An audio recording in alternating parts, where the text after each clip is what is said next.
할렐루야. 우리 힘차게 한번 선포하겠습니다. 우리 다 같이 두 주먹 불 끈지시고 단장하라, 새롭게 하라. 할렐루야. 저와 여러분들의 삶이 하나님의 말씀으로 날마다 새로워지고 힘이 있는 삶이 되기를 주님의 이름으로 축복합니다. 여러분, 오늘은 성령 강림주일이죠. 성령 강림주일. 그래서 우리의 마음과 생각을 감찰하시고 깨닫게 하시며 우리의 삶을 인도하시는 성령님의 은혜, 그 성령님의 은혜에 대해서 우리가 함께 말씀을 나누고자 합니다. 오늘 말씀의 제목은 이렇게 붙여봤습니다. 성령의 은혜로. 우리 같이 한번 읽어보겠습니다. 시작. 성령의 은혜로. 여러분, 우리는 성령의 은혜로 살아가야 되는 거예요. 성령의 은혜로. 그래서 오늘 주시는 말씀을 통해 성령의 은혜로 새로운 여러분들의 인생의 방향이 열리기를 주님의 이름으로 축복합니다. 여러분 기억하십시오. 인생의 방향은 매우 중요합니다. 참으로 중요한 것이죠. 우리가 아무리 열심을 다해 열정을 다해 인생을 살아가고 달려간다 할지라도 그 인생의 방향이 잘못된 곳이다라면, 잘못된 인생의 방향을 위해 살아가고 있다면 여러분 그 결과는 결코 좋을 수가 없다라는 거예요. 늘 말씀드리지만 우리의 열심과 열정보다 중요한 게 뭐예요? 방향입니다. 방향. 내가 어느 방향으로 지금 달려가고 있느냐. 예를 들면 영화나 드라마를 보면은 악당에게 막 쫓길 때가 있잖아요. 근데 막 쫓길 때 우리가 딱 보면은 아유, 글로 가면 안 되는데, 그쪽으로 가면 안 되는데, 근데 희한하게 쫓기는 사람들은 자꾸만 어디로 가요? 한적한 곳, 어두운 곳, 막다른 골목, 막 가다 보면은 결국은 낭떠러지가 나오는 곳으로 가잖아요. 그 영화와 드라마를 보는 우리는 어떻습니까? 심정이 안 되는데, 아유, 저쪽으로 가면 안 되는데, 반대로 가야 되는데, 경찰서로 가야 되는데, 왜 저쪽으로 가지? 왜 저쪽으로 가지? 여러분, 우리가 아무리 열심을 다해 달려가고 뛰어가도 그 방향이 막다른 골목이라면, 그 방향이 낭떠러지라면 그 결과가 좋을 수 있겠습니까? 좋지 않다는 거예요. 좋을 수가 없는 것입니다. 그래서 여러분, 우리가 어디로 가느냐, 어느 방향으로 가느냐가 굉장히 중요한 거예요. 우리가 인생을 살아가다 보면은 결정을 해야 될 순간이 옵니다. 내 인생의 방향은 이쪽으로 가야 될 것이냐, 이쪽으로 가야 될 것이냐. 여러분, 옛날에 길을 가다가 어디로 가야 되지? 잘 모르겠으면 방향을 정할 때 어떻게 했어요? 침을 태 뱉어서 딱 쳐가지고 침이 많이 튀기는 쪽으로 방향을 정해서 갔잖아요. 아니, 인생의 그 중요한 찰나에 침 뱉어가지고 탁 쳐가지고 간다는 게 그게 말이나 되냐 이거예요. 여러분, 우리는 그렇게 살아가는 것이 아니라 우리의 인생의 방향은 여호와 하나님의 은혜로, 성령님의 은혜로 인도하심을 받아야 될 줄로 믿습니다. 우리가 성령님의 인도하심을 받아 살아가는 인생, 우리의 인생의 방향이 성령님의 인도하심대로 따라갈 때 그 인생의 방향은요, 아름다운 결말, 아름다운 인생의 마무리를 맺게 될 줄로 믿습니다. 오늘 본문을 통해서 다윗의 인생의 방향이 어떻게 변화되고 어떠한 은혜를 입게 되는지 우리가 함께 살펴보며 은혜를 나누고자 합니다. 우리가 오늘 본문을 이해하기 위해서는 이전에 어떠한 일이 있었는지 우리가 먼저 함께 살펴봐야 돼요. 현재 다윗의 상황은 어떤 상황이냐? 사울왕에게 쫓겨 도망다니는 도망자 신세였어요. 그런데 지금 다윗이 혼자 도망다니는 게 아니라 다윗을 추종하고 다윗을 따르는 약 600명의 군사와 함께 다니고 있는 거예요. 이 600명의 군사는 말 그대로 전쟁에 나가 싸울 수 있는 군인들, 군사들, 장정들을 의미합니다. 그러니 다윗의 휘하에 600명의 군사가 있다면 그들의 식솔들이나 가족들, 어린아이들 다 합치고 다윗을 따르는 사람들은 몇 명 정도가 될까요? 곱하기 3만 해도 6, 38, 1800명 이상이 되지 않겠습니까? 굉장히 많은 사람들이 지금 다윗을 따르고 지지하고 있다는 거예요.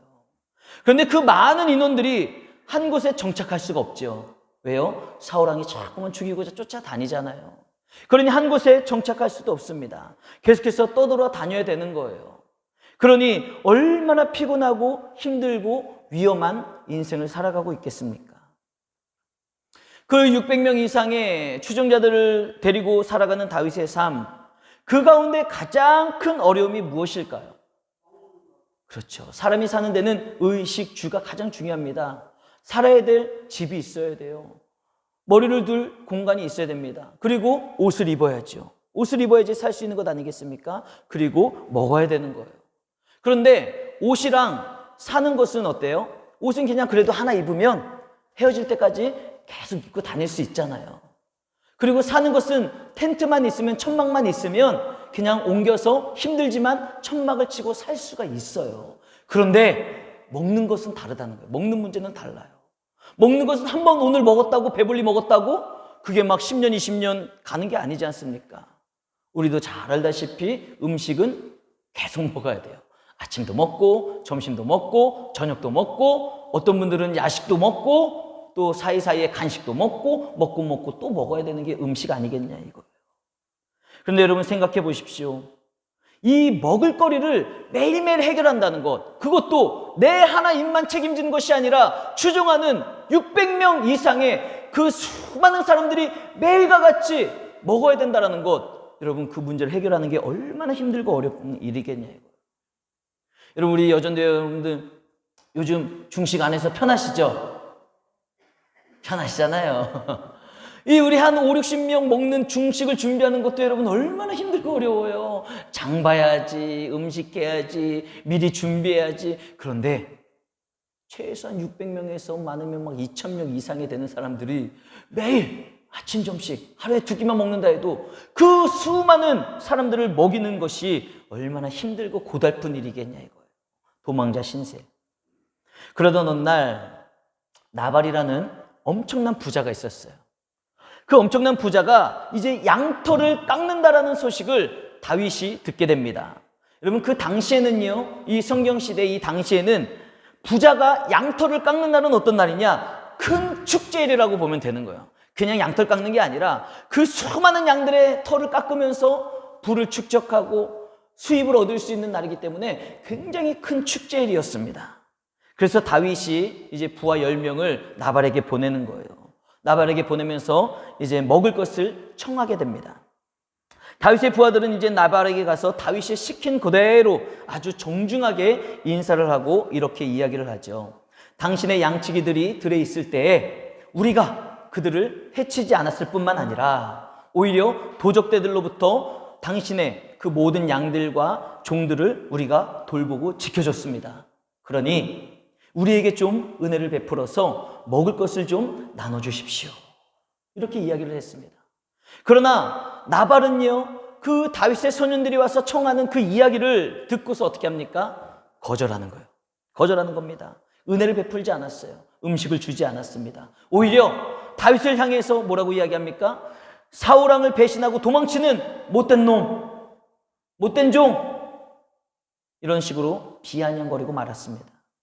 이 이야기를 다윗의 부하들이 돌아와서 그대로 다윗에게 보고를 하는 거예요. 이야기를 하는 겁니다.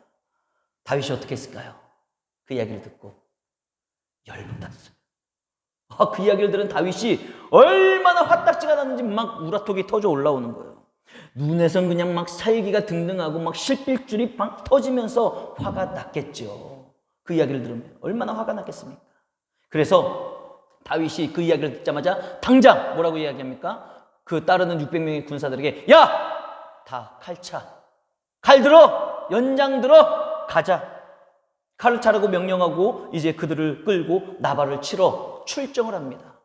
다윗을 따르던 600명의 군사가 있었는데 자그마치 400명을 이끌고 가는 거예요. 얼마나 화가 났으면 한 방에 쓸어버리겠다. 200명은 여기 지켜. 사람들도 있고 우리의 재산도 있으니까 지켜. 그리고 나머지 400명 따라와. 우리 나발 그냥 한 큐에 보내버리자. 그리고 막 끌고 가는 거예요. 여러분, 다윗이 부하들의 그 보고를 듣고 막 분노하는 거잖아요, 지금. 이 분노하는 것이 이해가 되십니까? 아마 이해가 될 거예요. 저도 이 말씀을 묵상하면서 이해가 되죠. 그렇게 우리가 선대하고 잘했는데 그것 좀 도움 좀 같이 주고 나누면 안 돼? 근데 오히려 도움을 주고 음식을 나누기는커녕 비아냥거렸잖아요. 얼마나 다윗이 화가 났겠습니까? 아마 저 같아도 다윗처럼 화를 냈을 것 같고요. 여기 앉아 계신 여러분들도 아무리 성인 군자 같다 할지라도 누군가가 나를 비아냥거리고 나를 무시했다? 나의 그런 부탁을 거절했다? 기분이 많이 상했을 거예요. 그래서 우리는 다윗이 이렇게 분노하고 화나는 것을 충분히 이해할 수가 있다는 거예요. 그러나 여러분, 우리가 여기에서 놓쳐서는 안 될 것이 있습니다. 지금 칼을 차고 나발을 죽이겠다라고 군사를 이끌고 나아가는 다윗의 방향, 그 방향이 정말 하나님 안에서 올바른 것인지 검증을 하고 확인을 해야 될 필요가 있다는 거예요. 감정적으로는, 상황적으로는 이해가 되죠. 화가 날 만하지. 그러나 정말 그 감정적으로 화가 날 상황이라는 것이 이해가 된다고 해서 정말 하나님 편에서도 그것이 옳은 방향이냐, 하나님께서도 인정하시는 방향이냐, 우리는 다시 한번 멈춰서고 묵상해 봐야 된다는 거예요. 여러분, 다윗의 법칙 기억하시죠? 제가 설교 시간에 많이 얘기했잖아요. 다윗의 법칙 뭐예요? 다윗 하면 떠오르는 게 하나님 앞에 묻고 듣고 행하는 거. 이게 다윗의 법칙 아니겠습니까? 무엇을 만나든지, 어떤 상황을 만나든지, 어떤 사람을 만나든지 다윗 하면 생각나는 게 뭐예요? 먼저 하나님 앞에 묻고 기도하면서 묻는 거죠. 기도하고 물을 때 하나님이 주시는 음성을 듣고 그리고 행하는 거. 이것이 바로 다윗의 법칙입니다. 그런데 오늘 다윗의 모습은 어떻습니까? 화가 났어요. 흥분한 나머지 지금 다윗은 하나님 앞에 물어보지를 않는 거예요. 기도하지 않는 것입니다. 다윗은 그 상황을 딱 맞닥뜨렸을 때 분노하고 화가 난 나머지 그 감정대로, 그 분노한 대로 지금 400명의 군사를 이끌고 나발을 치고자 달려가고 있는 모습이었다는 것이죠. 이와 같은 다윗의 모습은 전혀 성령님의 인도하심을 따르는 모습이라고는 볼 수가 없는 것 아니겠습니까? 그때 나발의 한 종이 이제 다윗이 칼을 차고 군대를 이끌고 온다는 소식을 듣게 되는 거예요. 이 이야기를 들은 그 종이요, 이제 나발의 아내 바로 아비가일에게 가서 전하는 거예요. 큰일 났습니다. 마님, 큰일 났어요. 지금 여차저차 해가지고 다윗이 화가 나가지고 군사들을 이끌고 칼을 차고 지금 이곳으로 오고 있습니다. 우리는 다 망하게 됐습니다. 이 이야기를 아비가일이, 이제 나발의 아내가 되는 아비가일이 듣고요, 아비가일은 부랴부랴 음식을 막 준비합니다. 막 준비를 해가지고 이제 다윗에게 나아가죠. 막 가고, 이젠 아비가일은 야, 큰일 났다, 문제를 해결해야 되겠다 막 가고, 다윗은 니네 다 죽었어. 그리고 군사들을 이끌고 오고 중간에서 딱 만나는 거예요. 다윗을 만난 아비가일은 이제 다윗 앞에서 넙죽 엎드려 남편이 한 일에 대해서 대신 용서를 구합니다. 아니나 다를까 머리끝까지 화가 난 다윗은 쉽게 용서가 되지 않는 거예요. 불쾌한 거예요. 그 감정이 싸그러들지 않는 것입니다. 그래도 여러분, 아비가일은 어떻게 하는지 아세요? 우리가 그 전에 말씀을 보면은 끝까지 포기하지 않고 겸손하게 다윗 앞에 엎드려 용서를 구하고 있는 것이죠. 그렇게 용서를 구하는 아비가일의 이야기에 이은 말씀이 바로 오늘 본문의 내용이에요. 이제 아비가일의 이야기를 쭉 듣던 다윗의 마음이 점점점 녹아지기 시작하는 것입니다. 그리고 이제 다윗이 입을 열어 이렇게 이야기하는 거예요. 오늘 본문 우리 32절 말씀 뭐라고 이야기하는지 다시 한번 읽어보겠습니다. 시작. 나를 영접하게 하신 이스라엘의 하나님 여호와를 찬송할지로다. 아멘. 할렐루야. 지금 화가 나서 감정대로 잘못된 길을 가고 있던 다윗에게 아비가일을 보내셔서 자기 자신을 돌아보고, 다윗 자기 자신을 돌아보고 다시 한번 내가 나아가고 있는 이 길을 한번 다시 생각할 수 있도록 은혜를 주신 하나님을 다윗이 찬양하고 있다는 거예요. 그리고 이어서 이렇게 고백을 합니다. 오늘 내가 피를 흘릴 것과 친히 복수하고자 하는 것을 네가 막았느니라. 만약 네가 나를 이렇게 막아서지 않았더라면 내일 아침쯤에는 나발과 그 집안의 모든 남자들은 한 사람도 살아남지 않았을 것이다. 이렇게 이야기를 하는 겁니다. 그러면서 다윗은 아비가일이 가지고 온 음식을 받아가지고 이제 나아가던 방향을 돌이키는 거예요.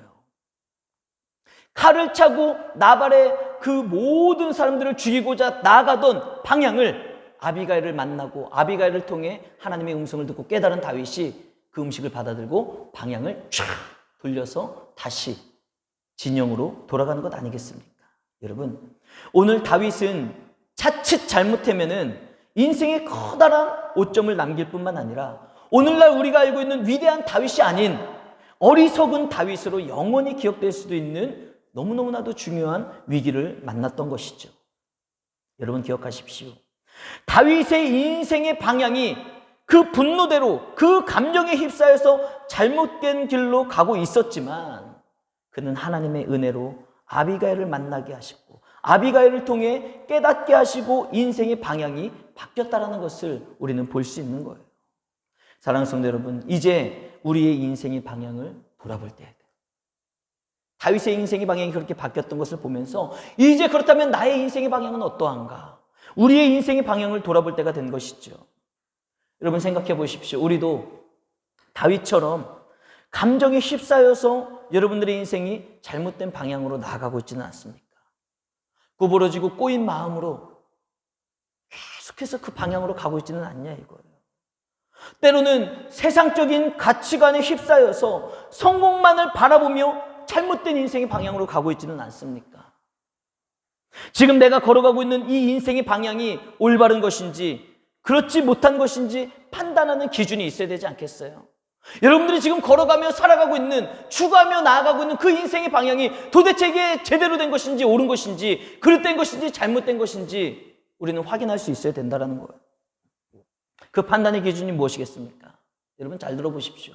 내가 지금 걸어가는 이 길이 정말 하나님의 영광을 위한 선택이고 하나님의 영광을 위한 걸어가는 길인지 아니면 지금 내가 선택하면 걸어가는 것이 내 만족과 내 유익과 잘 먹고 잘 살기 위한 내 욕심을 위해 걸어가고 있는 것인지 그걸 생각해 보면은 지금 내가 걸어가는 길이 옳은 것인지 잘못된 것인지 어느 정도 나오지 않겠습니까?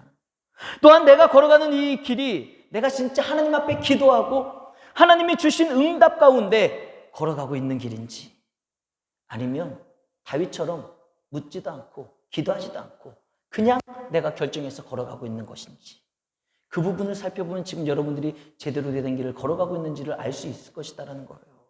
그리고 내가 가는 이 길을 하나님이 기뻐하실까?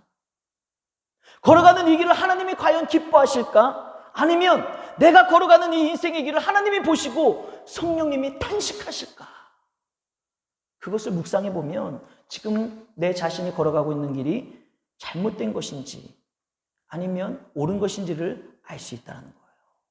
여러분 지금 여러분들이 추구하며 걸어가고 있는 인생의 방향을 돌아보는 시간이 되기를 주님의 이름으로 축복합니다. 점검하는 시간이 여러분들의 인생 가운데 필요한 거예요. 그리고 그 인생의 방향이 잘못되었다면 여러분 어떻게 해야 돼요? 빨리 방향을 돌이켜야 되는 거예요. 그렇지 않으면 내가 깨달았음에도 불구하고 그 방향을 인생을 돌리지 아니하면 그 인생의 끝에 뭐가 기다리고 있을지 모른다는 거예요. 마치 열심과 열정을 다해 뛰고 또 뛰었지만 낭떠러지가 기다리고 있는 것처럼 막다른 골목이 기다리고 있는 것처럼 더 이상은 돌아설 수도 없는 것처럼 우리 인생의 마지막에 뭐가 기다리고 있을지 모른다는 것이죠. 여러분들의 인생의 방향이 하나님 안에서 하나님의 은혜로 올바른 인생의 방향으로 바뀌시기를 주님의 이름으로 축복합니다. 그러기 위해서는 여러분 첫 번째 여러분들의 인생이 그렇게 바뀌기 위해서는 첫 번째 뭐가 필요합니까? 여러분 주변에 돕는 자가 있어야 된다는 거예요. 우리 같이 한번 1번 읽어봅시다. 시작. 주변에 돕는 자가 있어야 합니다. 우리의 인생이 바뀌기 위해서는 여러분 먼저는 여러분 주변에 돕는 자가 있어야 된다는 거예요. 즉 다윗이 잘못된 길로 걸어가고 있을 때 그 마음을 돌이켜 깨닫게 했던 아비가일과 같은 존재가 우리의 삶 가운데 주변에 있어야 된다는 거예요. 그래서 우리 성도님들이 함께 신앙생활하며 믿음의 삶을 가지고 있지만 우리가 교회 나와 예배는 드리고 있지만 때로는 성도들 가운데 잘못된 선택을 하고 세상에 빠져 잘못된 결정 가운데 잘못된 길을 가고 있는 경우가 많이 있잖아요. 그와 같은 삶을 걸어가고 있을 때 우리 성도님들이 서로 아비가일과 같은 사람이 되어서 권면해주고 성경의 이야기를 해주고 믿음의 이야기를 해주고 그래서 다시 한번 생각하고 인생의 방향을 수정할 수 있는 돌이킬 수 있는 그와 같은 아비가일이 있어야 된다는 거예요. 간절히 바라는 것은 우리 은강교회 모든 식구들이 아비가일 같은 사람들이 되셔서 서로가 서로에게 하나님 안에서 올바른 길을 걸어갈 수 있도록 권면하고 돕는 자, 깨닫게 하는 자가 되기를 주님의 이름으로 축복합니다. 특별히 우리 여기 장로님들도 계시고 우리 권사님들도 계시고 안수 집사님도 계시는데 그리고 구역장님들 계시죠. 구역 강사님들 여러분 우리 교회 중직을 맡고 계시고 신앙의 연수가 있으신 분들은 그 수준에 도달하셔야 되는 거예요. 아비가일과 같은 사람들이 되셔야 되는 거예요. 여러분들이 아비가일과 같은 사람이 되셔서 구역 식구들에게 믿음이 연약한 초신자들에게, 성도님들에게 하나님 안에서 올바른 길이 무엇인지 그 길을 걸어갈 수 있도록 인도해주는 아비가일과 같은, 깨닫게 해주는 아비가일과 같은 돕는 자가 되셔야 된다는 것입니다. 또한 여기 앉아 계시는 모든 우리 부모님들은요, 다 아비가일과 같은 사람이 되셔야 되는 거예요. 그래서 여러분들의 자녀들이 잘못된 길을 걸어갈 때 여러분들의 자녀들을 올바른 길로 돌이킬 수 있도록 인도할 수 있는 아비가일과 같은 어비, 아비가일과 같은 아비가 되셔야 된다는 겁니다. 우리 모두가 아비가일과 같은 사람이 되기 위해서는 여러분 더욱더 기도에 힘쓰셔야 되고요. 그러므로 말미암아 영적으로 깨어있는 성령 충만함을 받으셔야 된다는 거예요. 여러분 잊지 마세요. 우리가 가지고 있는 지식, 경험, 지혜, 내가 품고 있는 마음, 그 정도로는요 우리가 정말 아비가일과 같은 삶을 살 수가 없는 거예요. 우리 모두에게 지혜를 부어주시고 지식의 근본이 되시고 올바른 판단력을 주시고 영안을 열어주시는 성령님의 은혜가 있어야 될 줄로 믿습니다. 성령의 은혜가 있어야지 성령님의 인도하심 따라 우리가 아비가일과 같은 올바른 길로 인도하는 자가 될 수 있는 거예요. 내가 성령 충만하지 못하면은 우리의 한계는요 그냥 내 경험, 내가 살아왔던 인생의 삶, 그것 이상으로는 우리가 뭘 얘기해 줄 수 있겠냐 이거예요. 내가 몰랐던 이야기로, 내가 경험하지 못했던 이야기를 할지라도 우리가 성령 충만하면 그 순간 성령님의 인도하심 따라 우리가 아비가일과 같이 영적으로 깨어있는 인생의 동역자가, 인도자가 될 수 있다는 것입니다. 그래서 우리 모두가 성령 충만하여서 아비가일처럼 우리 자녀들에게, 그리고 함께 신앙생활하는 성도들에게, 그리고 믿지 아니하는 이웃들에게까지도 올바른 길로 인도할 수 있는 돕는 자가 되시기를 주님의 이름으로 축복합니다. 우리 옆 사람들과 힘차게 한번 인사합시다. 아비가일과 같은 사람이 됩시다. 할렐루야. 여러분 모두가 아비가일과 같은 사람이 되셔서 정말 잘못된 길을 가고 있는 사람들 올바른 길로 인도해 줄 수 있는 우리 모두가 되기를 주님의 이름으로 축복합니다. 두 번째, 우리 다 같이 한번 읽어보겠습니다. 시작. 깨닫는 은혜가 있어야 합니다. 여러분 우리의 인생이 바뀌기 위해서는요, 방향이 변화되기 위해서는 깨닫는 은혜가 있어야 돼요. 오늘 다윗은 아비가일의 이야기를 듣고 뭘 깨달았습니까? 내가 피를 흘리는 잘못된 복수를 할 뻔했는데 하나님께서 아비가일을 나에게 보내주셔서 나의 잘못된 길을 막으셨구나. 이것을 다윗이 깨달은 거예요. 하나님이 저 사람을 통해 나의 잘못된 것을 막으셨구나. 여러분 이거를 다윗이 깨달았다는 거예요. 그래서 아비가일을 보내주시고 깨닫게 하신 여호와 하나님을 찬양하고 있는 것 아니겠습니까? 만약 다윗이 아비가일을 만나서 아비가일의 이야기를 다 들었음에도 불구하고 다윗이 깨닫지 못했다면 어떻게 됐을까요? 끝까지 복수의 길을 걸어갔다면 어떻게 됐을까요? 상상하기도 힘든 비극과 참극이 벌어지는 것 아니겠습니까? 다윗은 당장 복수함으로 말미암아 속은 시원했을지도 모르죠. 네가 감히 나를 이렇게 비아냥거려? 속은 시원할 수 있어요, 복수하고 나면. 그러나 한순간 속은 후련하고 시원할지 몰라도 아비가일을 하나님 보내셨고 그를 통해 깨닫게 하셨음에도 불구하고 그 깨달은 것을 깨닫지도 못하고 돌이키지 않았다면 다윗은 결국은 아마 망하고 말았을 것입니다. 사랑하는 성도 여러분, 우리에게 절실하게 필요한 것이 바로 이 깨달음의 은혜예요. 깨달음의 은혜. 깨달음의 은혜. 여러분 이 깨달음의 은혜는 누가 주시는 것입니까? 하나님이 주시는데요. 잘 보세요. 다윗의 시대는 어떤 시대입니까? 구약시대 아니에요. 구약시대. 성경의 시대를 여러분 잘 이것을 아셔야 돼요. 구약시대에는 하나님께서 직접 개입하셔서 깨닫게 말씀하심으로 깨닫게 하시거나 하나님은 구약시대에 선지자들을 보내주셔서 하나님의 말씀을 뜻을 자꾸 전하셨어요. 깨닫게 하셨습니다. 그리고 나서 그래서 하나님께서 아담에게는 직접 막 말씀을 하셨잖아요. 아담아 네가 지금 어디에 있느냐? 아담이 범죄하고 잘못했을 때 하나님이 직접 말씀하시고 아담으로 하여금 생각하고 깨닫게 불러주셨다는 거예요. 또 구약시대에 많은 선지자들을 하나님이 보내주셨잖아요. 그래서 선지자들로 하여금 잘못된 길을 걸어가고 있는 이스라엘 백성들에게 하나님은 메시지를 계속해서 전해주셨다는 겁니다. 그래서 구약시대는 하나님이 직접 깨닫게 말씀을 하시거나 하나님이 선지자들을 보내셔서 말씀을 하셨다는 거예요. 그리고 이제 구약시대가 끝나면서 신약시대로 넘어오는데 이 구약시대와 신약시대 중간에 400년가량의 뭐가 있습니까? 중간사가 있습니다. 신구약의 중간사. 이 400년 동안은요, 하나님의 말씀이 없어요. 침묵하시는 거예요. 그러니 이 400년 동안 살아가는 인류는요, 자기 멋대로 살아가는 거예요. 말씀하시지 않으니 깨닫지 못하고 깨닫지 못하니 자기 마음대로 살아가는 것 아니겠습니까? 그 잘못된 방향으로 살아가는 인간들을 보시면서 400년이 지나 신약시대로 넘어와서 하나님은 예수 그리스도 독생자 아들을 직접 보내셨습니다. 그래서 신약시대에는 예수님이 이 땅에 오셔서 직접 말씀을 하시는 거예요. 예수님이 회개하라 천국이 가까이 왔느니라 말씀하셨고, 하나님의 말씀을 전하시며 천국에 대한 이야기를 하셨고, 예수님이 직접 신약시대에는 모든 사람들에게 병도 고쳐주시며 메시지를 전하고 말씀하심으로 깨닫게 하셨다는 겁니다. 그러고 나서 이제 예수님이 부활 승천하셨잖아요. 예수님이 부활 승천하시면서 우리들에게 뭘 약속해 주셨나요? 보혜사 성령님을 약속해 주신 거예요. 그 성령님이 마가다락방에 모인 120명의 성도가 기도했을 때 각 사람에게 강한 바람처럼 불처럼 각 사람에게 임함으로 말미암아 그때부터 교회 시대가 시작되고, 그때부터 무슨 시대가 시작됐습니까? 성령 시대가 시작된 거예요. 구약 시대, 신약 시대 거쳐서 지금은 성령 시대를 우리가 살아가고 있는 것이고, 이 성령 시대에는 누가 말씀하시는 거예요? 성령님께서 우리에게 말씀해 주시고, 성령님께서 우리를 깨닫게 하시고, 성령님께서 우리를 인도해 가고 계시다는 것입니다. 여러분, 우리 주변에 아무리 아비가일과 같은 사람이 많아서 우리를 권면하고 권면해도 내 안에 계시는 성령님께서 감동케 하시고 깨닫게 하지 아니하시면 안 되는 거예요. 아무 소용이 없는 것입니다. 그래서 주변을 보세요. 마음이 강팍한 사람이 얼마나 많이 있습니까? 우리가 아무리 권면해도, 내가 아비가일과 같은 사람에 대해서 아무리 옳은 길로 인도하고자 해도 눈 하나 껌쩍하지 않는 사람들이 많이 있어요. 강팍한 사람들이 많이 있습니다.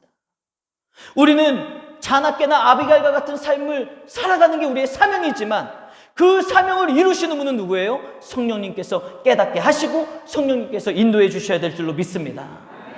그래서 여러분, 우리는 늘 깨어서 기도해야 될 게 뭐냐?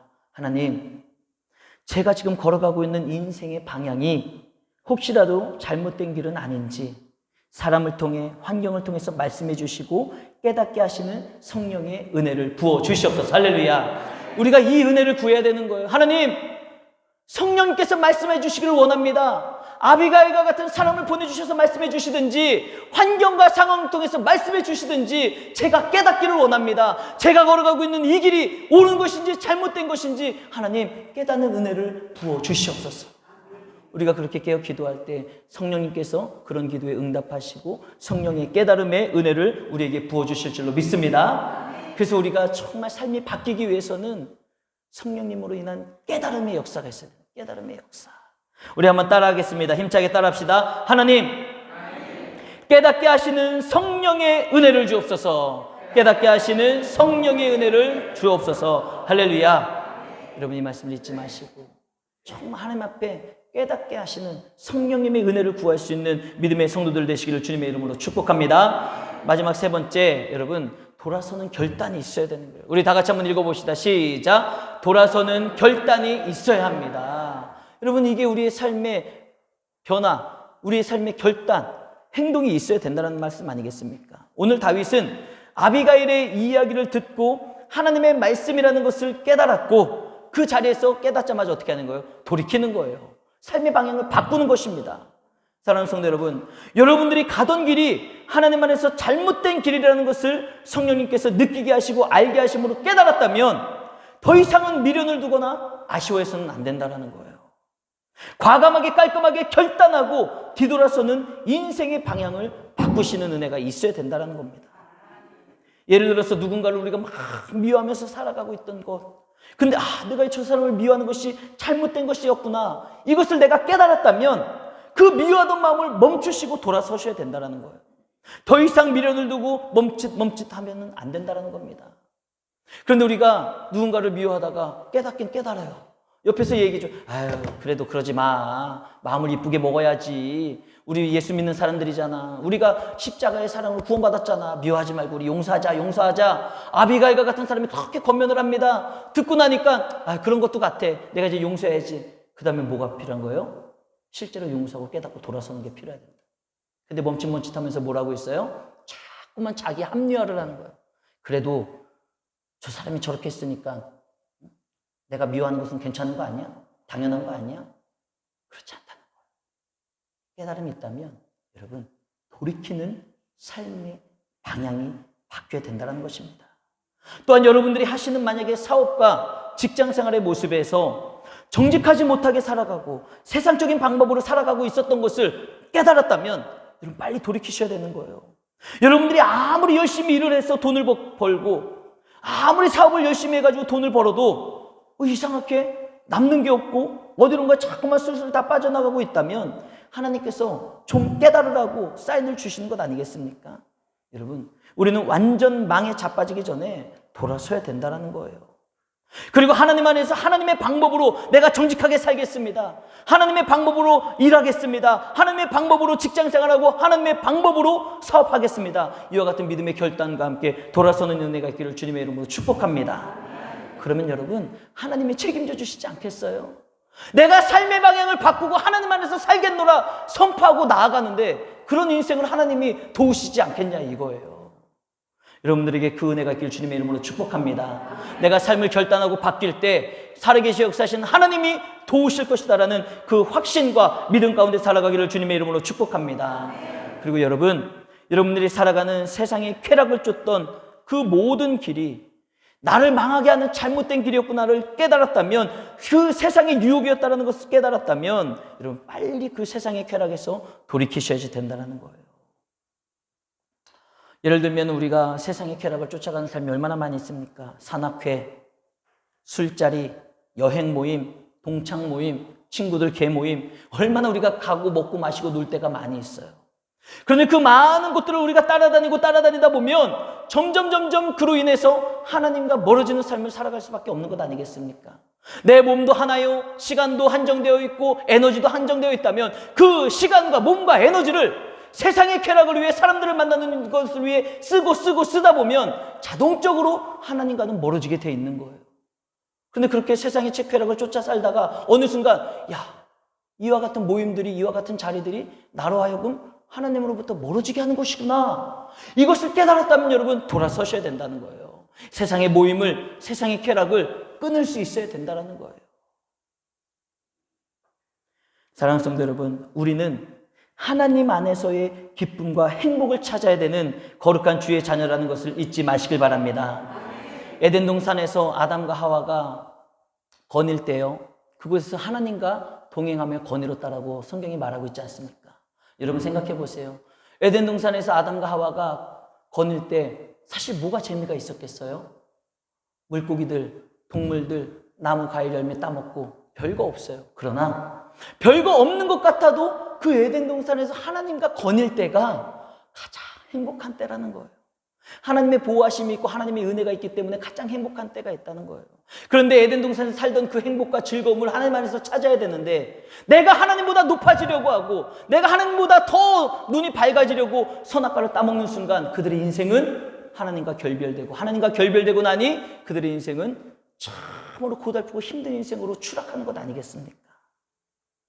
여러분, 우리가 하나님과 함께하는 시간이 기쁨과 즐거움이 있다는 것을 잊지 마시길 바랍니다.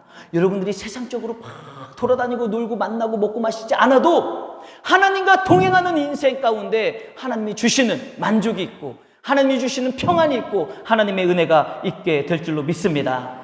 또한 여러분, 우리 여기 학생 청년들 잘 들으세요. 우리 학생 청년들 특히 이제 대학을 준비하고 있는 우리 예영이와 승현이도 있는데 우리 학생 청년들은요, 좋은 대학교에 들어가고 돈 잘 버는 직장에 취직하며 성공하기만을 바라며 달려왔다면 우리 학생 청년들의 인생의 방향이 바꾸시기를 주님의 이름으로 축복합니다. 우리가 달려가야 될 인생의 방향은요, 성공이 아니에요. 여러분들이 지금 생각하고 있는 인생의 방향이 성공, 돈 많은 남자, 돈 많은 여자, 좋은 조건의 사람 만나가지고 잘 먹고 잘 사는 것, 여러분 그것이 인생의 방향이었다면 여러분 바뀌어야 된다는 거예요. 어떻게 바뀌어야 됩니까? 인생을 성공하고 잘 먹고 잘 살기 위해 했던 방향에서 하나님을 잘 믿고 섬기며 내 이 젊음을 다해, 내 인생을 다해 하나님의 영광을 드러내는 삶을 내가 살겠노라. 직장을 선택할 때도, 대학교를 선택할 때도, 직업을 선택할 때도 내가 하나님을 잘 믿고 섬기고 하나님의 영광이 될 수 있는 방향으로 선택하며 나아갈 때, 여러분, 그런 인생을 하나님이 책임져 주시지 않겠습니까? 여러분, 생각해 보세요. 주의 청년들이, 하나님, 제가 정말 좋은 직장도 있지만 이 직장보다는 하나님을 잘 섬기는 이것을 선택하겠습니다. 길을 열어주십시오. 그 마음과 그 믿음을 가지고 하나님의 영광을 위해 살아간다면, 하나님의 그 중심을 보시고 있다면 하나님께서 어떻게 생각하시겠어요? 야, 네가 진짜 그 마음으로 살아가고 있구나. 내가 너로 하여금 영광을 받기 위해서라도 내가 너를 성공하게 해줘야 되겠다. 이와 같은 하나님의 마음이 들지 않겠어요? 여러분, 내가 성공을 하기 위해 달려간다면 내 수준밖에 안 되지만 내가 하나님의 영광을 위해 살고자 결단하며 나아가면 그 위에 하나님께서 길을 열어주시고 성공하고 하나님이 영광 받으실 수 있는 놀라운 은혜를 부어주실 줄로 믿습니다. 우리 함께 다 같이 한번 믿음으로 선포합시다. 깨달았으면 돌아섭시다. 할렐루야. 여러분, 깨달았으면 돌아서시길 바랍니다. 여러분들의 인생의 방향이 어떤 곳으로 가고 있었는지, 이것이 정말 하나님의 뜻 안에서 잘못된 것이었다는 것, 세상 것이었다는 것 깨달았다면 여러분 반드시 돌아서십시오. 돌아서는 여러분들의 결단 위에 하나님의 부어주시는 놀라운 은혜가 있게 될 줄로 믿습니다. 사랑하는 성도 여러분, 오늘 우리는 성령 강림주의를 맞이하여 성령의 은혜라는 제목으로 함께 말씀을 나눴습니다. 다윗이 복수의 길에서 용서의 길로 그의 인생이 바뀌었을 때 오늘날 하나님께 인정받고 사람들에게도 인정받는 다윗으로 기억될 수 있었던 것처럼 저와 여러분 우리 모두가 성령 충만함으로 그분의 인도하심 따라 하나님 안에서 올바른 인생의 길을 걸어감으로 말미암아 멋지게 승리하는 인생, 복된 인생이 되시기를 주님의 이름으로 축복합니다. 기도하겠습니다.